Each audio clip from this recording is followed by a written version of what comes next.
Yan, ganda. Pinakang regalo sa atin to ng isa nating kaibigan, mga idol. Ayan, may pangalan. Ayan, oh. Lagyan natin ng pangalan yan, mga idol. Hindi masyadong makita, maliwanag kasi yung ano. Ayan, pinakambayad sa atin kasi tatlo yung ginawa natin. Ito na lang binayad sa ating isa.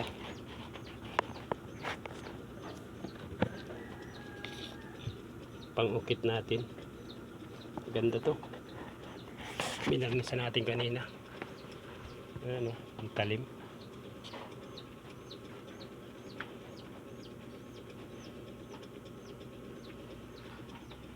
Kaluban niya.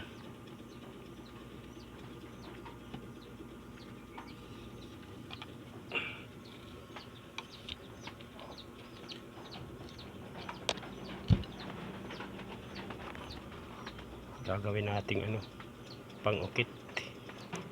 Thank you, mga idol, sa panonood. Paki-subscribe po, mga idol. Salamat.